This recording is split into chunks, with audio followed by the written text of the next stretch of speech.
We're excited to be coming live today from Blairgowrie Yacht Squadron on the beautiful Mornington Peninsula in French Riviera in Victoria.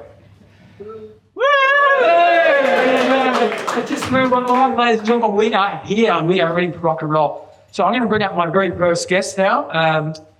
You might know him as the guy who gave the charter boat. You might know him as the guy who sold you something rooster. You might know him as the guy who didn't win the swipe to my list, which you please make welcome. Please welcome two-time world champion and ILCA 6 Australian champion, Rhett Gowans.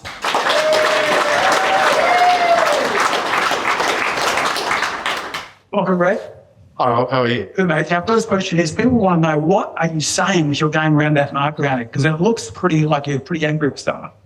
Probably some bad words. Yeah, it looks like look at life back. Now, this is an awesome shot. I love this shot, as you can see on our visual media here. It's a fantastic shot. When was this? Was it 2020? 2019 World Championships of Black Rock. Awesome.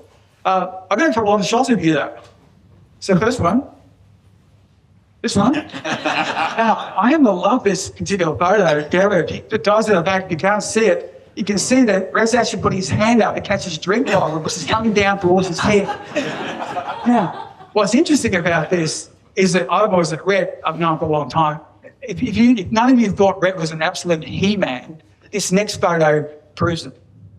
There is Rhett, one-handed, riding his Aero while sipping a drink on a solo. Those of you, Tom, 15, got to ask someone about the solo, man, but that's Rhett. By the way, anyone who doesn't know what a podcast is, just letting you know that ask someone under the age of 25 and I'll tell you what it is. It's in case that's hard. So, Rhett, so what's happening in this one? I'm thirsty. Thirsty mid-race. No, I didn't want to lose that drink bottle. So literally mid-race, you roll over one hand and pull the boat up, have a bit of a simple drink, you get off sailing. That's right, mate. That's how we roll. That's it. It's very, very impressive. Now, we have just a bit, jumping a bit further back in here. These are some other podcasts I've done, and Rhett was actually a guest on a podcast maybe about a year ago, I think, Rhett. So over the 4 years I've been doing the podcast, I've had a number of sailors on. The podcast is really about people with possibilities. So I've had yachtsmen on there, and musicians, entertainers, business people, entrepreneurs, and a whole lot. But there's a lot of people down through there. You might recognise some of the names. So if any of the people you want to spend more time with, feel free to dive back into the podcast. It's on all the major podcast channels. You can find out, look for some of the sailors, some of those names out there. What I thought was interesting, and Rhett's great, and the rest of the guys here are a really good example of this. If you were at the tips and tricks done by Aero yesterday, he brought Mark Bulker up. And Mark Bulker came up, and reluctantly, I think, Mark came up, but he did win with 2 races, I think. But what Mark did was then bring Ben Austin up, which I thought was really cool. And the reason Mark did that was Mark won 2 races, but he was still hungry.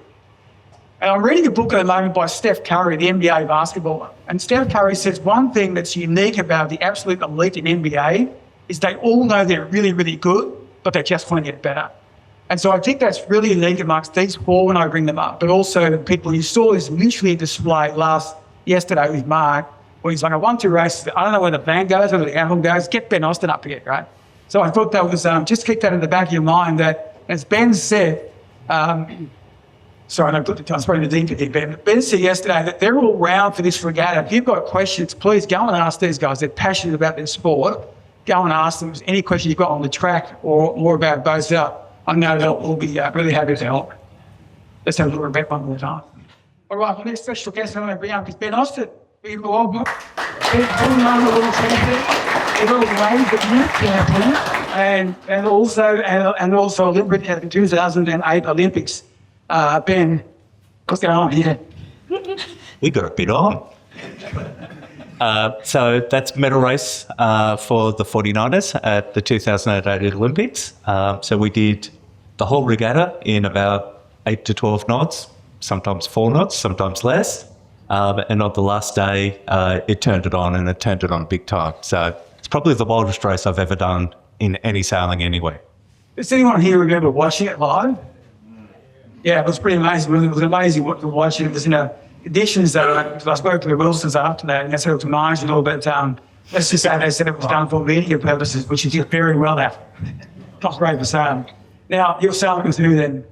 That was with Nathan Aldridge. Nathan Aldridge. Now, looking at Nathan Aldridge, look at this photo. He's launching into orbit. Yeah, so if you actually look really closely, there's a reason we're still in the footstrap there.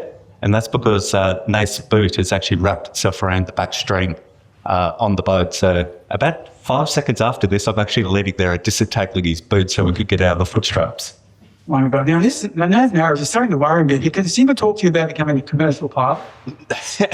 Yeah, he does like sending it. Because this is Nathan Harris this week, I think, with his Citizens GP. Right? I clearly couldn't prepare the end what's behind him. So, yeah, good chat with Nathan. Our next guest needs no introduction, really. John Emmett. International champion sailor and gold medal Olympic coach, and now we've found out reluctant bestseller author. So, as John said, if you read a book from John, quite likely that he's sustained some sort of injury. John, I've been loving the rules. You're doing these little fitness on rules. They're like little things. Fantastic. What kind of got in your mind about explaining the rules in this sort of short format? I think there's something now in sort of 2026 where people only bother looking at short format. I mean, you said I'm quite a talkative person, but if I look at reels, actually people don't look at long form content. So to break things down into bite-sized chunks is really important. And I think a lot of the time, unfortunately, people aren't really fully aware of the rules. And in terms of that learning mindset, I'm still learning all the time. So just hopefully have the opportunity to help people out. Beautiful. Now, another part for you, explanation. What's going on here? Just checking the center will fit in the laser. Is that how that's done? So that is shot in 720p. So I can see what era that was. So that was actually filmed for a series called Coach Yourself to Win, or Be Your Own Sailing Coach, where I had to demonstrate how to bring a boat up from a films version. And it's really odd. So the latest laser version, I had to do some photos of what not to do, Right. and also photos of bad technique. And I actually found after 30 years, really, really difficult. So I don't know how anyone sails. Sorry for this, guys. An ILCA, our wind, really healed with bent legs, because it feels absolutely horrible, and it really, really hurts your legs. But this was actually filmed to camera because I'm aware it's an issue that a lot of people have. And again, I'll try not to take up too much time, but one of my big things is promoting youth sailing, and especially for those with smaller rigs. So the Aero 5, ILCA 4, they turn turtle really quickly, and we want people to be able to deal with that. But this is Weymouth in about 10 degrees, I guess. I'm buying it. I know that Ben isn't, but I'm not sure to believe your excuse about this one, but I might say that anyway. All right, and yes, coming up is I'll send you the link later. I've got it. Here's Peter Barton, big round of applause, Peter Barton. Peter Barton, silver world champion. And for the last 11 years, has been the RS Aero class manager at RS Sailing. Give a round of applause for just doing that. What is going on here? Well, I think that's probably a good caption photo. So I'm either proposing to somebody. Yes. I might have just fallen over. I might be showing people how to stand up on a wing foil board. Or I might be showing people how to their stance for sailing an aero downwind. Yeah. Maybe all of those things. I've got another view. Now, as you know, Peter's just retired from RS Sailing as the Aero class manager. Coincidentally, just happens to be in Queensland right now, up north. They're actually having the World Dance Sport Championships to get break dancing back into the 2032 Olympics. What do you think? Now, I wasn't completely convinced until I saw how Peter has brought break dancing into sailing. Extraordinary behaviour, and so I think you're right. Is this what is this what you're doing because now That is a trick to a good tap onto starboard when you're coming towards the port tack. You put your back foot in the air to put them off from them. That's an exaggeration of my tack. It's a little training video I did to demonstrate. It's just important to get one foot in the toe strap as you're coming out of the tack and throw your weight overboard. As long as you've got one foot in there, you can get your boat up to speed, and then you can take your time getting your second foot in. As long as one foot's safely in, you're safe to accelerate away with a quick tack. I reckon if I did go to Peter perfectly done. I was short that video, put it on TikTok. I reckon it's going to get viral. All right, let's get into some questions. So first question is for all of you. Peter, I'll start with you because you've got the mic. First of all, it was simply this: where did you start sailing? How old were you? And who got you into it? Well, my dad got me into it. We had a little enterprise and we sailed off the coast off Wales on our hot days, and went to the half tide rocks to see seals off the water, which was lovely. My dad bought a laser back 1980, when it was maybe 79, 78, when it was still less than 10 years old and still seen as a fast racing boat. And I took it off him when I was about 11 years old, and there's no laser radials in those days. So I was straight into the full rig as an 11-year-old. And I think I learned good feathering skills upwind to power the boat. I didn't have enough weight to right it though to capsize, so I couldn't afford a capsize. I went back. Beautiful. To John, life, John? Yeah, I got involved with a lot of people. I guess my dear old one. So I was quite late starting, sort of 15, 16, organisation called Local Training Corps, which is now sort of becoming becoming part of Sea Cadet to try and president of. And I think my local unit, I think it's really important to get young people into sailing. And my first sailing club was Crawley Mariners. So in the old days of maps, the water was so small, it didn't actually appear on the map, and you could walk all your way across. But some of the people here will know some of the people who came to that. So Simon Piscox, Helen Lucas, there's a few medals from these tiny little puddles. And then after I graduated to Weirwood, where you could actually, as a short man, not touch the bottom if you fell in. But a very short story, unfortunately, Weirwood is now closed because by definition, sailing clubs are next to water. Sounds a silly thing to say, but it's really desirable locations. And unfortunately, my sailing club is no longer existent. So look after your sailing clubs, folks. Good, and it's a good topic. We'll call that a bit later on. Ben, out to you. Yeah, so apparently I was first on a boat at like 6 weeks old. My parents were sailing cruising family, and so always had cruising boats, and we spent a lot of time cruising up and down the east coast of Australia. And I too started actually racing relatively late, kind of 12, 13, when I actually started racing boats seriously. But I grew a love for the sport, just cruising up and down the coast. I spent a lot of time in North Queensland, going out to the Barrier Reef and all the islands up there. And that's where I definitely fell in love with the sport, and have been doing it ever since. Rhett? Yeah, so I'm relatively local. I'm from Mornington Yacht Club, so 35 minutes down the bay. And we moved relatively close to the yacht club when I was about 5 or 6 years old. And my dad originally wasn't a sailor, but learned to sail with my older brother in a mirror, the red sail mirrors back in the day, and they were a popular class. And then over the years, I thought it was a cool thing to learn. And my younger brother and I went to learn to sail down at Mornington in the little Bumblebee Tackers Optimus. And I think we were the first Optimus definitely in Mornington, possibly Victoria, to learn to sail in the program. And then from then on in, progressed through the Optimus and then the ILCA. So your dad was the one who got you into it? He'd like to think so. Yes, yeah. Good, it will be round of applause for all the dads, especially dogs when they're not up to that. Okay, so let's talk about Aeros now. So tell us how you got into Aeros. Now, because you're also managing director of Sail Race Boats as well. But tell us about that, because you had a couple of Opties, then you through the ILCA program. Tell us how you got into Aeros. Yeah, so obviously had a sailing background before I was involved with sailing race boats. And Tom Pearce, the owner of Sailing Race Boats at the time, so I've been working there 8 years now, approached me. He had all these lovely little boats, but wasn't gaining much traction in the Australian market just because they were quite new.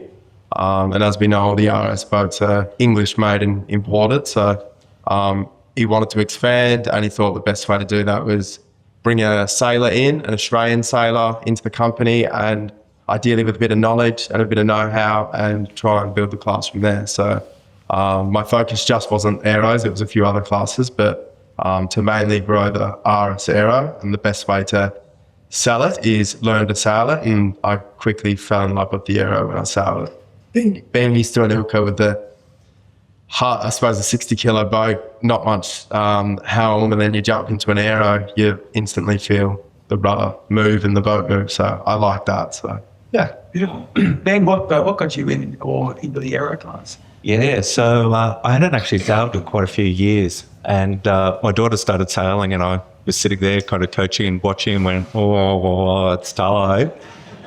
And down at Georges River, there was lasers or there was Aeros. We've got bit of a mental block. I wasn't going back to a laser. Borrowed an Aero once and just 25 knots out there, sent it. It just went, oh yeah, okay. I think I bought one about 2 weeks later. So yeah, fell in love with the boat really quickly. It's awesome. A couple of minutes to rig. I can just get out away from the family, go for a sail for 2 hours, and it just works a treat. So I've really enjoyed it. Beautiful. So the sum that up in terms of incredible speed, way better than laser, get your waving down. Sorry, kids, when we're watching this at home. I do like my Saturday afternoons out. John, how about you? How did you get into the aerospace? As is often the case with paddlers, I think by far the least qualified person here. And I have to give a shout out to Pete, who's always been Mr. Aero in my mind. He did remind me how to pull the sail out yesterday, so it doesn't fall out the cleat. And I did spend a lot of time trying to pull my sail down yesterday with the Cunningham still attached. So I do feel a bit underqualified. But any day on the water is a good day. And I just love the fact you can rock up and charter a boat and join in an event. We have a lot of events in Weymouth where I'm based, and I've really enjoyed being able to join the fleet.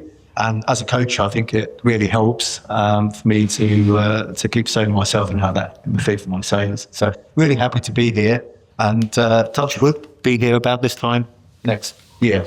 Beautiful. Still asking Pete which side.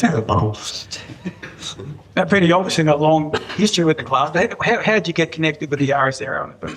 Well, going back 12 years now, RS invited me to be involved, and I thought it was a great privilege to be involved in the Aero class, which was the modern day laser, when the laser had been so successful, and the up-to-date version, which had huge potential and has proven that over 11 years. Martin Wadhams invited me to join the class, and previous to that, I'd sailed 18-foot skiffs for 3 years, and then I'd sailed international foiling moss for 3 years, and I had a little go in the Aero on a medium wind day, and I thought, well, this could be fun, and it'll be a huge privilege, but I'm not sure if it'll interest me on the sailing and racing, because it's a hiking single-hander, and it's a very simple boat. It hasn't got trapezes, hasn't got spinnaker, hasn't got hydrofoils. But I went out, and I was amazed at how the little boat took off as soon as you bore away from the wind, and upwind as well. If you've got a little gust and you put your shoulders back, as somebody who's a little bit more mature, you get reward for the effort you put in. You know, we've got a little bit less effort as we get older, but you get that extra little bit of reward for the effort you put in the Aero. So suddenly it did catch my attention. I found it exhilarating, and it was a wonderful racing challenge, having raced fast boats, because skiffs and moths, you bash off to the corner of the course with very little tactics. In the Aero, I really enjoyed sailing on maybe more challenging, smaller waters and trying to gain those 2 boat lengths by catching a little wind shift or upper tugs. And so I'll say with you, Peter, next question. Given the 11 years you've been involved with the class, are there some significant milestones along the way in the growth of the Aero class? Yes, well, for the first few years, every week we had a milestones. As the class grew bigger and bigger, RS very quickly, for their international dealer network, got to 50 countries and then 60 countries very quickly, because they had those dealers in place around the world. It was hugely exhilarating to see 20 boats in a container arrive in Melbourne outside sailing race boats, and see those are loaded, and that's a huge boost around the world in the Northern Hemisphere winter. A big milestone was 2018 World Championships. We got 205 entries to that, which was incredible after 4 years. Early in 2019, we went to the ISAF trials for the Olympic place when the laser was in trouble and had to justify its place. We were up against 4 boats, and the unbiased international committee from World Sailing, the events committee, decided the Aero was the most suitable boat on all the criteria for the Olympics. It didn't get in because lasers were already around the world and all, but individual countries didn't want to go to expensive changing their fleet. But we were a clear winner for most suitable Olympic boat, so that was a really big achievement, even if unsuccessful. Maybe as weekend warriors and people really loving our class, maybe that was a blessing in disguise, because we love what we've got here today as amateur sailors. Yeah, I agree. I think if you take the feeder class, it seems to be growing bigger and bigger and bigger, certainly the Masters level anyway, since they left the Olympics. So maybe it is a blessing in disguise.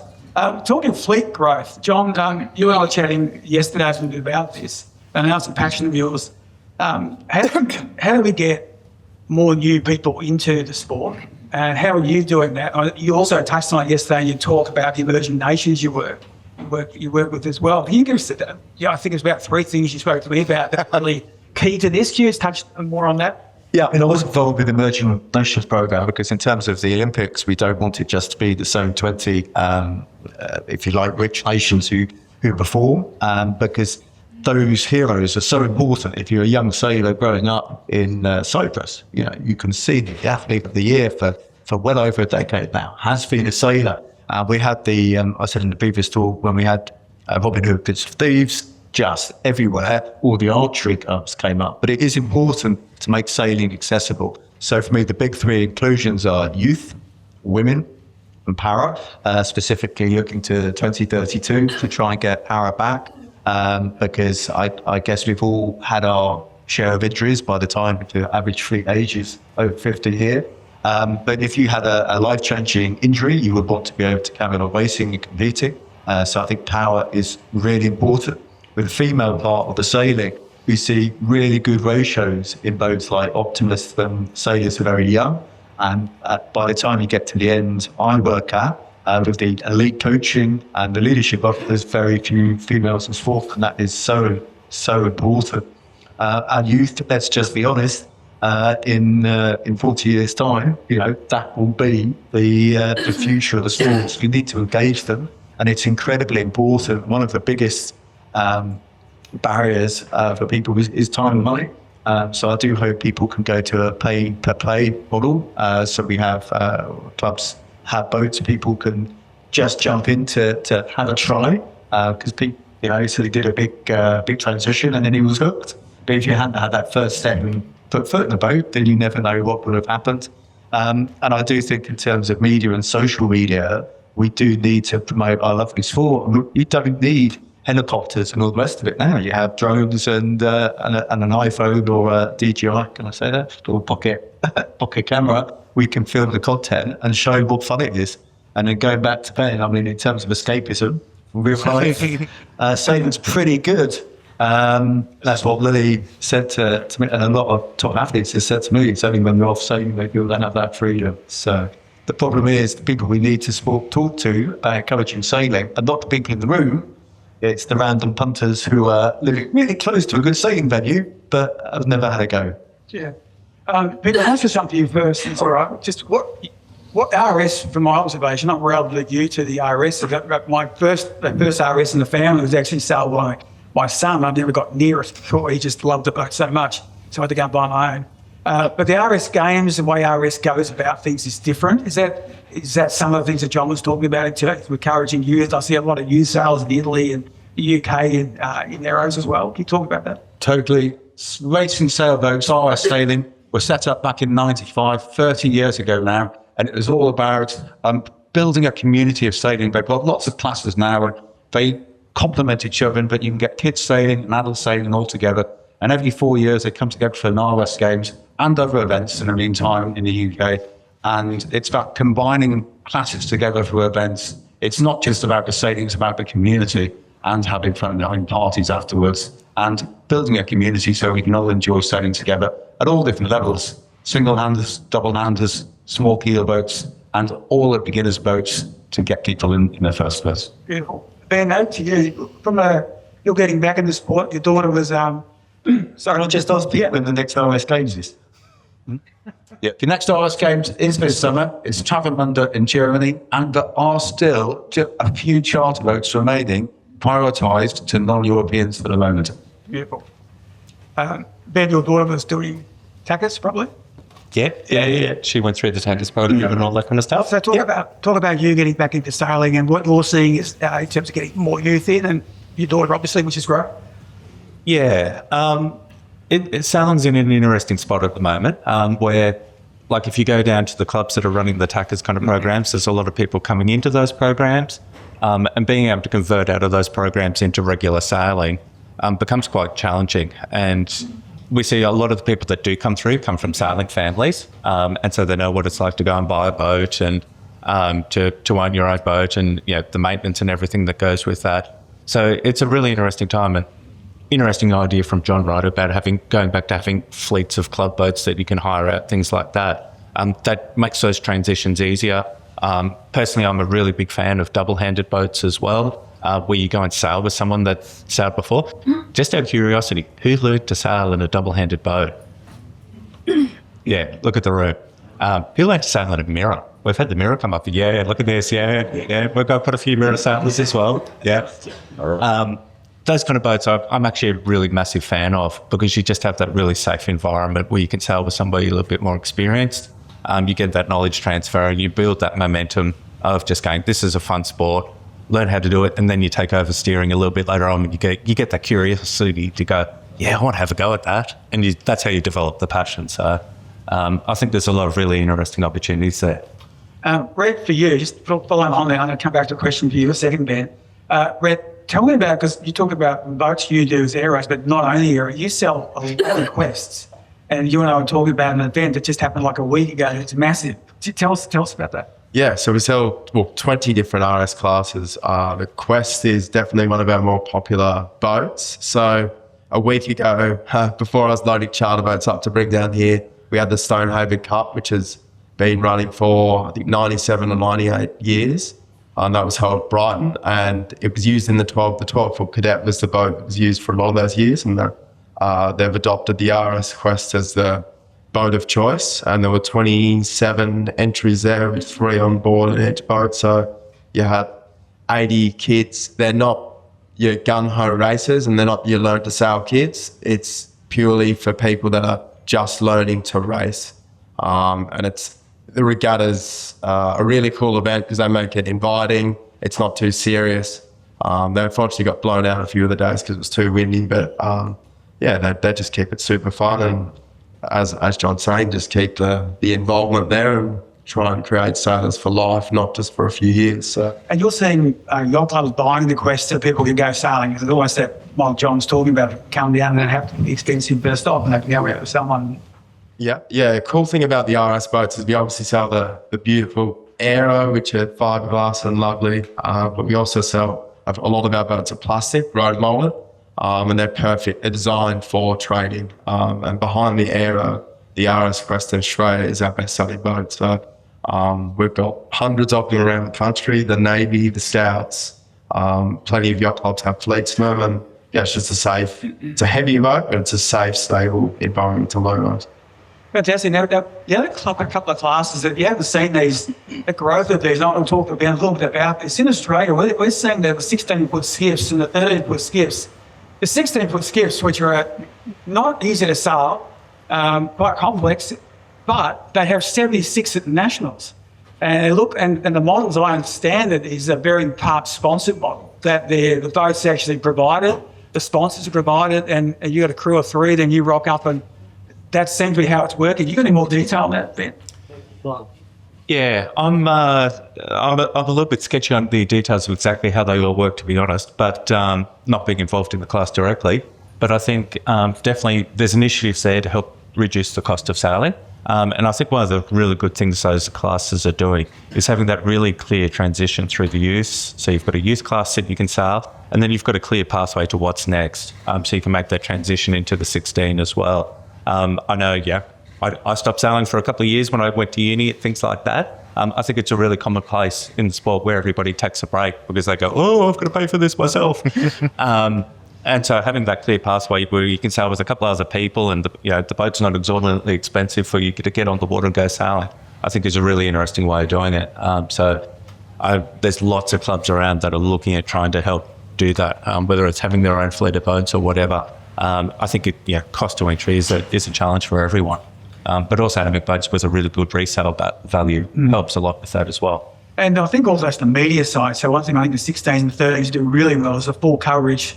You have YouTube on Saturday night and watch the full coverage of the racing, the 13 and the 16s from both classes. So they really got into that media side of things. Not short form, I don't think yet, John, but they're certainly the long form. But the one thing I would say is that definitely having known Rhett for a long time and seeing a lot of his contemporaries who are starting opties against Rhett, I'm seeing all their names in 16-foot skips now. So getting them in early. And it's also they're pushing the females. So in fact, I think it was Sarah who won. Sarah won the national 16 just as a female helm. So I think there's a lot of interest in that sort of model of being able to get boats out there for different people. Yeah. And I think once you get that critical mass going and you get that rolling transition where boats can progress through the fleet, and then you back it up with a really good product, with really good promotion, you go a long way. So yeah, it's been great to watch. So, Ben, you talked a little bit about the cruising side and being 6 weeks on the boat and just being on a yacht. But who or what inspired you to go to the youth worlds, but also to go to the Olympics? Because it's a big shift from that. I'm saying at club level, I'm enjoying myself from cruising to now I actually want to become best in the world. Can you take us a bit back through how that happened? Yeah. So I was super lucky in that I was living in Sydney in the lead up to the Sydney Games. And so I was 18 at the time of the Sydney Games. And yeah, those late high school years, any day of the week I could go for a sail in the harbour and there'd be 10, 15 Olympians out there on the water training. And so any day of the week, I just had this access to be able to go and sail up against these guys that were really, really good. And yeah, I got lapped the first couple of the first 6 months. But you learn really, really quickly, right? So I was just, part of it was just luck of being in the right place at the right time. But you also got to have a chat to them off the shore. There was the Ben Ainsleys and the Michael Blackburns and those kind of guys. And they're all more than happy to have a chat and help you out along the way. And that's where I just went, wow, this is really, really cool. And got that touch point with elite sailing. And then one thing led to another very quickly. Fantastic. Let's switch it back to Aeros now. A question for you, Peter, and then you first, and then to Rhett. What brought on you had the Aero 5, 7, 9. What brought the 6 into being? Okay, well, the 6 was there from early on because the 6 rig is the RS Neo rig, which is the Aero of the training rig for an Aero. It's the classic version. But RS thought about it early on. For 3 classes, as a class manager, 3 classes from outset when you've got 0 boats and you're growing a class was a real challenge because you try and grow a class and then you divide it by 3. And it's even harder to get critical mass by a factor of 3. So it was right not to adopt the Aero 6 initially. After the ISAF trials of 2016, but became apparent a real need for it because although it's a small gap, it's not a small gap, it's a fair gap between the 5 and 7 rigs. There are a lot of people in that gap between about 65 kilos and 75 kilos. That's a really large proportion of our sailors. It's a lot of the ladies and the small men. I'm a fighter. There's a lot of people there in that tomography who are a little bit small for an Aero 7 on a windy day and they're finding themselves a little bit big for the Aero 5. And the Aero 6 is also proven a fantastic way for the adults who want to afford the youth. So the youths are packing out the Aero 5 fleet. If you want to sidestep them, we don't limit anybody. Anybody's got all the options to sell whatever rig they want, but we don't publicise the Aero 6 to the youth. So that's a good way of sidestepping the use if you want to avoid those well-trained ninja use in the Aero. Now, when we designed it, it was important, if ever we revisited the ISAF Go-To Olympics, that it came in at the right weight. And the laser radial is recognised as being a little bit heavy for our ladies. A lot of those ladies around the world have got a pack on of pounds, which isn't ideal for the ladies. So the first iteration of the Aero 6 came out a little bit powerful for what we wanted. We tested it. We had a really big consultation with the class worldwide and got every national class association's views on whether we should adopt it. We came to the conclusion it had to be about 2 or 3 kilos ideal sailor weight smaller. So RS made it a little bit smaller and importantly, a little bit flatter. And everybody who has a go on the Aero 6 absolutely loves it. So many people have bought it now. And it's complemented the fleet because the very big 7 fleet is now split to the 6. Some of the 5 fleet has gone into the 6. And now, certainly between the 5, 6, and 7 Often events, we've got very equal fleets, which makes start line setting easier and the balance of the fleets easier. But it's a beautiful sail for strong winds and for those small adults and ladies. Mark to Rhett, if you could. So I'm interested that you won the World 7 Aero Worlds back in the Black Rock and then you went to Italy on the 6. What were your impressions going from the 7 to the 6 as a small man? You beat me to it. Yes, as a fellow small man, John. Okay. Obviously the 7 I had a bit more weight on and could counteract the sail area. With the 6 I lost a fair bit of weight. It's obviously, as Peter's saying, it's a flatter profile sail. I think a bit more variety. I find I can really let the outhaul out, and you've just got a bit more variety. The 6, the 7, I felt like I was pulling everything on pretty tight and almost hanging on riding the bull. So, yeah. Yes. Right. As I look further. Yeah. And so you'll stay with the 6. You've gone back to 7 though? Yeah, no, I've not gone back to the 7. The 6 is the right weight it's the right boat for me. It's I think it's a perfect sort of 70 to 72 kilo boat. I don't know what Peter thinks, but it's a great classy, great rig for women and for bigger youth, and also just adults that want to get around the racetrack and do 12 races in 4 days, which we're all about to do. I dare say if some of those sailors were in a 7 rig, they don't get around 4 days. So especially in a windy location or windy country like Australia. So it's been a very good adaptation what Aris have done. Perfect. Now, question for you, or you've got the mic. I'm going to ask all the guys this question. You hit the water. Viewers probably relief after getting everything organised, no doubt. But when you hit the water, what's the routine that you go into from that point? For me, make sure basics are done right. So I know this sounds ridiculous, but make sure your rudder's all the way down. Make sure I've got my dry bag with my water. Make sure my halyard's not slipping. And then from there, I'm looking at the water when I'm sailing out and seeing if the forecast is aligning with what I'm seeing. So if it was reading 20 knots on the forecast and I look out there and it's 10 knots, that's putting a few question marks in my mind. But if the forecast is aligning with what I'm seeing, that usually gives me a bit of stability in my mind. I'm a big I look at the clouds and the wind, and I try and look as far as I can and as wide as I can to get as many clues as I can. So, and then from there, it's just doing a quick warm up if I've got time and I'm not too late. Doing a quick upwind and then locating the start boat and trying to zone in on my race area. And from there, hopefully goes well. Ben? Yeah, a few things to add to that. So one of the things, particularly about the Aero, is you've got a couple of different grooves that you can sail upwind. Like compared to some of the other boats, you can sail a low groove, you can sail a high groove. So I definitely make sure I test out both of those, because if you come off the start line, you might need to hit that high groove, or you might need to just have someone over the top of you and put the bow down and go. So I'll definitely have quite a bit of time just playing around and going, okay, find my high groove, try a bit more vane, a little bit less vane, things like that. So that I know exactly where I'm going to put things when I come off the start line. And I guess I haven't sailed the boat that much. So coming here to these kind of regattas where I've had the chance to line up against other boats, that's a great learning opportunity that I can go, like lining up against Mark yesterday. First time in the boat, I went, okay, he's got a low groove. I better try and find that. So definitely do that. And then same thing downwind. Spend a bit of time, good long work upwind, and then a downwind just to really find my feel with the waves and working out how I'm going to keep the boat surfing downwind. John?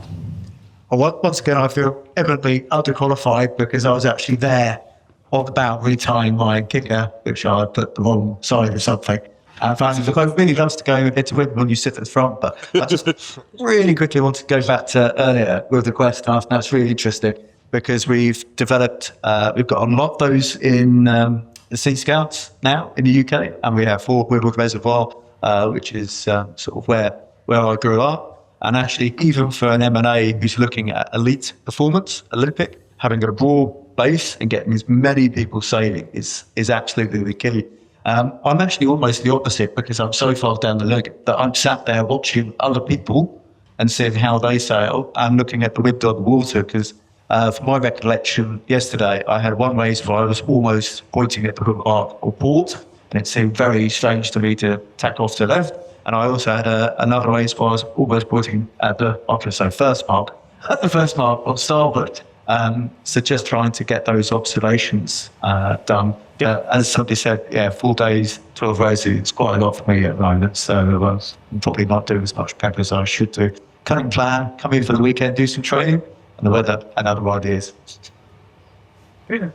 Well, as class manager involved helping organise events, I'm often the last to launch and make sure the last few boats off the beach haven't got any movement problems. And often we've got a few last minute challenges with people getting their boats sorted and to help the dealer with his demo boat, with his charter boats, etc. So I'm often the last at the start line. So I've got to be quick. I round the start line, round the committee boat. I check when I'm there. I check the tide on the committee boat. As I tighten up to go close forward on starboard, I can check the bias of the line. I can quickly, as I'm passing the committee boat, check the transit through the port end. I'll look at the course and decide if one side's stable or not. And then in 15 seconds, I've done all my freestyle checks. How long was yours, Greg? Yours would be similar, because you're doing exactly the same thing out here, right? 12 seconds. Ladies and gentlemen, let's wrap up the podcast now. We'll go to Q&A. Can you please present Peter Barton, John Emmett, and the Gowans.